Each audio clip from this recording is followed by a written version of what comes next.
नमस्कार प्रिय विद्यार्थियों। आप सभी का आज की इस ऑनलाइन कक्षा में बहुत बहुत स्वागत है। आज की जो कक्षा है वो संबंधित है स्नातक कला द्वितीय वर्ष से। और आज की कक्षा में हम अध्ययन करेंगे, हमारे पास में जो पुस्तक है जिसका नाम है रीतिकालीन काव्य संग्रह, इसका हम अध्ययन करेंगे। हम रीतिकालीन काव्य संग्रह को हमारी जो ऑफलाइन कक्षाएँ चल रही थी तब से पढ़ ही रहे थे, लेकिन ये लॉकडाउन लगने की वजह से ये अध्ययन पीछे रह गया था, अधूरा रह गया था। तो उसको देखते हुए वापस ऑनलाइन अध्ययन की व्यवस्था की गई है। तो उसके अंतर्गत हम ये सारी जो कक्षाएं हैं, हमारी जो व्याख्या खंड है, चाहे आलोचनात्मक प्रश्न है, चाहे मॉडल पेपर है, इन सारे की सारी चर्चा हम इसके अंतर्गत करेंगे।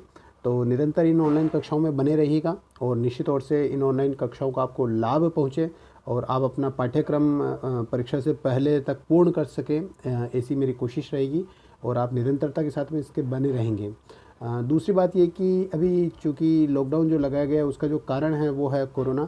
तो आप अपने घर पे रहिएगा, स्वयं का और अपने परिवारजनों का ध्यान रखिएगा और साथ ही आनंदम गतिविधियों के अंतर्गत आप लोगों की, अपने आस पड़ोस वालों की मदद भी कर सकते हैं। तो चलिए पढ़ते हैं हम रीतिकालीन काव्य संग्रह में। रीतिकालीन काव्य संग्रह में हम जो पढ़ रहे थे, हमने गणानंद पढ़ा था, देव पढ़ा था और उसके उपरांत आते हैं सेनापति।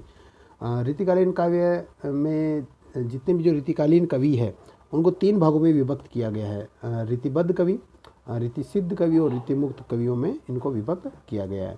तो आज हम जो अध्ययन करने वाले हैं उसमें एक जो महत्वपूर्ण कवि है उनका नाम है सेनापति। सेनापति को हम इस पीडीएफ के माध्यम से पढ़ेंगे। आपकी जो रीतिकालीन काव्य संग्रह जो पुस्तक है उसी में से मैंने जो सेनापति का जो अध्याय है, जो पृष्ठ संख्या 46 पर आता है, 46 से लेकर 4-5 जो पृष्ठ है उनका एक पीडीएफ तैयार किया है। 46 से लेकर 53 का जो 7-8 पृष्ठों का एक पीडीएफ मैंने तैयार किया और उस पीडीएफ को भी मैंने ये यूट्यूब का जो लिंक आपको भेजा गया है, उस यूट्यूब के लिंक में आप जब डिस्क्रिप्शन में जाएंगे तब उसमें थोड़ी बहुत जानकारी दी गई और उसके साथ में मैंने उसका पीडीएफ का लिंक भी डाला है। तो जब आप उसको क्लिक करेंगे तो ये पीडीएफ आपके पास में डाउनलोड हो जाएगा। तो अगर आपके पास में पुस्तक है तो बहुत बढ़िया, आप पुस्तक को अपने साथ में लेके पढ़िएगा। और अगर पुस्तक नहीं भी है आपके पास में तो कोई दिक्कत वाली बात नहीं है, आप इस पीडीएफ के माध्यम से इसको पढ़ सकते हैं। देखिए, इस रीतिकालीन काव्य संग्रह के जो आपका प्रथम प्रश्न पत्र है, हिंदी साहित्य का जो प्रथम प्रश्न पत्र है, इसमें आपके 2 प्रकार के प्रश्न आएंगे। एक होगा आपका सप्रसंग व्याख्या, जो आपके जो पद दिए गए हैं उनकी सप्रसंग व्याख्या करनी है आपको। और दूसरा जो प्रश्न का तरीका है वो है आलोचनात्मक प्रश्न आपके इसमें आएंगे। तो सप्रसंग व्याख्या के लिए हम यहाँ पर जो भी हमारे पाठ्यक्रम में जो पद निर्धारित किए गए हैं उनको हम यहाँ पर पढ़ेंगे, उनको देखेंगे। तो आज हम आरंभ करते हैं सेनापति के साथ में। सेनापति का एक हल्का सा परिचय देखेंगे। रीतिकाल के प्रमुख कवि थे निश्चित तौर से, और लेकिन इनकी जन्म मृत्यु या स्थान का कहीं कुछ पता नहीं लगता है। एक इनकी जो कविता रत्नाकर, इनकी काफ़ी प्रसिद्ध रचना है जिसके अंदर श्लेष वर्णन का काफ़ी बखान किया गया है, श्लेष वर्णन किया गया है, साथ में ऋतु वर्णन, और साथ में ये राम के उपासक माने गए हैं। रीतिकाल में राम के उपासक माने गए हैं। श्रृंगार का भी कहीं कहीं पर में वर्णन आता है, लेकिन जो प्रमुख जो विशेषता आती है निकल कर, वो आती है इनकी, या तो हम राम भक्ति मान सकते हैं या फिर हम श्लेष वर्णन को मान सकते हैं। तो कविता रत्नाकर का जो प्रकाशन जो समय हमें माना जा सकता है वो है 1649 ईस्वी का माना जाता है, जिसको 1706 संवत कहा जा सकता है। थोड़ा बहुत ये जो परिचय है वो पढ़ लेंगे ताकि अगर आपके कोई आलोचनात्मक प्रश्न आता है सेनापति की काव्यगत विशेषताओं से संबंधित, तो आप इसका उत्तर यहाँ से दे सकते हैं। तो इनकी जो जन्म तिथि है वो 1584 के लगभग अनुमान लगाई जाती है। देखिए कितनी मतलब एक विचित्र सी बात है, जहाँ पर हम पाश्चात्य साहित्य की बात करते हैं तो वहाँ पर लगभग 1500 साल 2000 साल पुराने जितने भी जो कवि हुए हैं उनकी सबकी जन्म मृत्यु या उनका स्थान सबकी जानकारी है। लेकिन हमारे यहाँ पर जो 200-300 साल पूर्व जो कवि होते हैं उनकी भी कोई भी जानकारी नहीं है। तो चलिए, क्योंकि यहाँ पर कवियों का वो स्थान नहीं दिया गया, वो महत्व नहीं दिया गया, लेकिन चलिए हिंदी साहित्य में हमें यही ढूंढना है, यही देखना है। कविता रत्नाकर में कुल मिलाकर 5 तरंग है। 5 तरंग का मतलब 5 अध्यायों में विभक्त है ये। और इसकी पहली तरंग के छंद से उनका पितामह का नाम परशुराम दीक्षित की जानकारी हमें मिलती है। चलिए ये सारा करेंगे। सेनापति राम भक्त थे, जैसा मैं आपको वर्णन कर चुका हूँ, और कृष्ण और शिव के लिए भी उन्होंने छंद लिखे हैं। शिव से सरोज के अनुसार सेनापति ने क्षेत्र संन्यास ले लिया था और उसके बाद ये वृंदावन में रहे थे, और सभी इसमें धार्मिक रूप से काफ़ी इसका वर्णन हमें देखने को मिलता है। और चौथी और पांचवी तरंग के अंदर रामचरित का विस्तार पूर्ण वर्णन इन्होंने किया है। और फिर भी वीर रस के साथ में श्रृंगार एवं शांत रस का परिपाक भी इन्होंने किया है। ये पीडीएफ आपको जो भेज रहा हूँ इसको आप अच्छे ढंग से पढ़िएगा।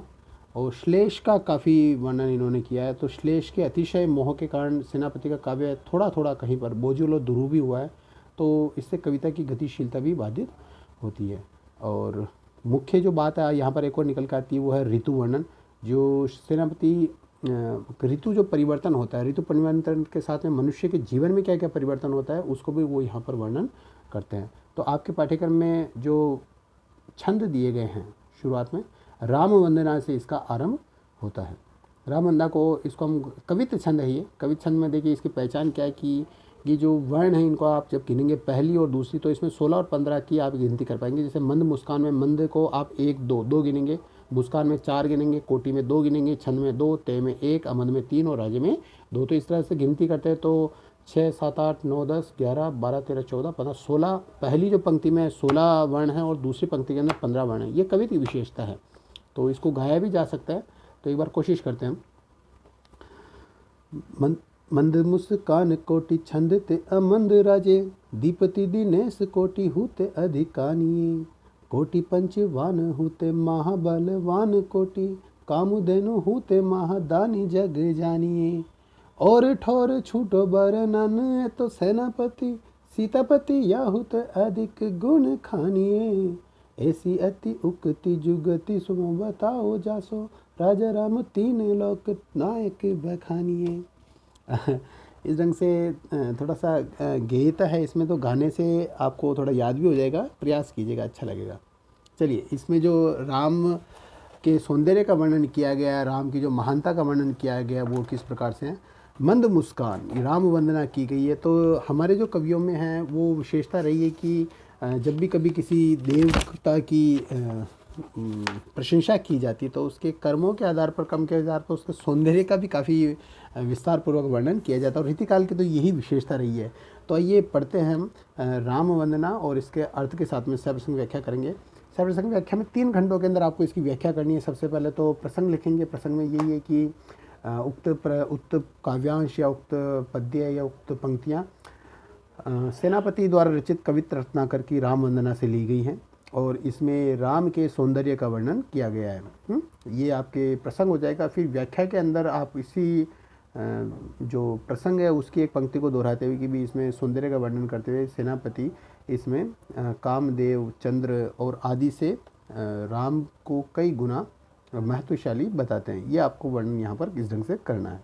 तो चलिए शुरू करते हैं हम इसकी व्याख्या खंड में। इसका अर्थ हम देखना शुरू करते हैं। मंद मुस्कान, मंद मुस्कान, ये किसकी मंद मुस्कान है? श्री राम की मंद मुस्कान। कोटि चंद ते अमंद राजे, अमंद यानी जो अमंद का मतलब काफ़ी गुना ज़्यादा अधिक। अमंद का देखिए, मंद का मतलब होता है कम, कमतर। अमंद का मतलब कमतर नहीं, काफ़ी ज़्यादा अधिक। यहाँ पर जो छंद लिखा हुआ है, ये देखिए, ये जो छंद शब्द है यहाँ पर जो छंद आ रहा है वो छंद नहीं है, वो चंद है। इसमें काफ़ी हमारे इसकी जो प्रिंटिंग मिस्टेक है, प्रिंटिंग मिस्टेक के कारण इस तरह से हो सकता है। तो इसको छंद नहीं है, ये क्या एक्चुअल में चंद है। तो मंद मुस्कान कोटि चंद ते अमंद राजे, यानी जो श्री राम की जो मंद मुस्कान है वो करोड़ों चंद्रमाओं से भी काफ़ी अधिक शोभित हो रही है। जो करोड़ों चंद्रकलाएं हैं, करोड़ों चंद्रकलाएं से भी अधिक सुशोभित हो रही है। श्री राम की जो रूप शोभा है वो बहुत ही ज़्यादा आकर्षक प्रतीत होती है और उनकी जो मंद मंद मुस्कान है वो करोड़ों चंद्रमाओं से अधिक सुशोभित होती है। दीप्ति दिनेश, दीप्ति का मतलब होता है चमक, चेहरे का जो तेज है, यानी श्री राम के चेहरे का जो तेज है वो दिनेश कोटि, दिनेश का मतलब सूर्य, कोटि यानी करोड़ों, करोड़ों सूर्य, यानी दीप्ति दिनेश कोटि हुते अधिकानी, यानी श्री राम की जो चेहरे का जो तेज है वो सूर्य से कोटि गुना ज़्यादा चमकदार है, ज़्यादा हजारों गुना ज़्यादा प्रकाशित हो रहा है।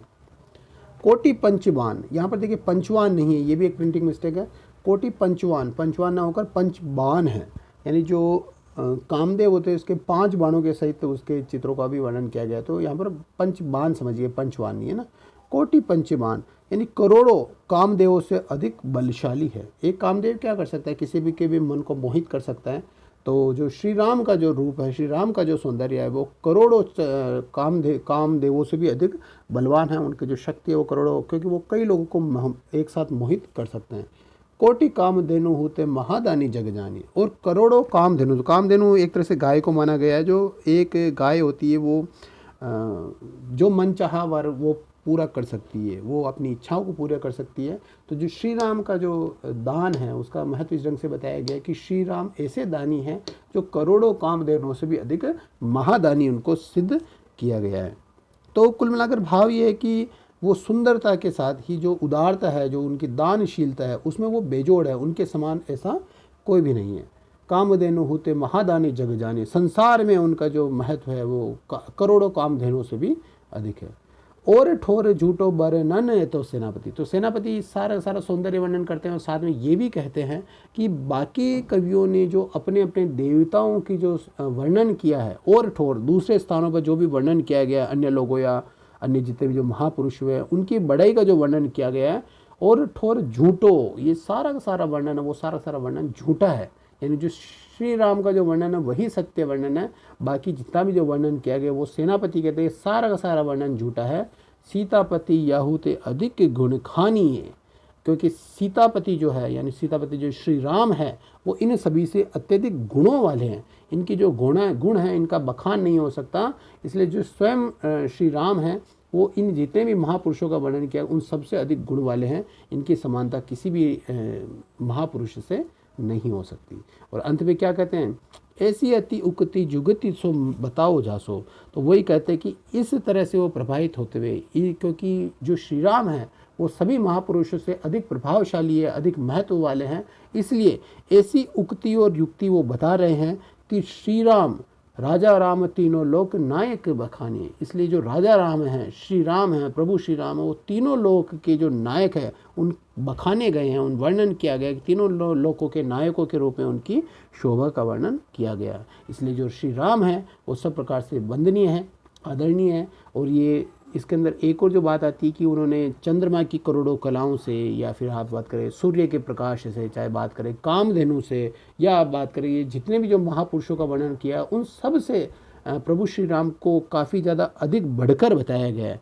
तो या फिर अगर हम इसको यूँ भी कर सकते हैं कि ये जो जितने भी उपमान माने गए, चंद्रमा को उपमान माना जाता है, सूर्य को माना जाता है, कामदेव को माना जाता है, या कामधेनु को माना जाता है, उन सबको हीन बताया गया है, छोटा बताया गया है, और राम को बड़ा गया। यानी उपमेय को, उपमान को तो छोटा बताया गया, उपमेय को बड़ा बताया गया। तो यहाँ पर एक अलंकार आता है और उस अलंकार का नाम है व्यतिरेक।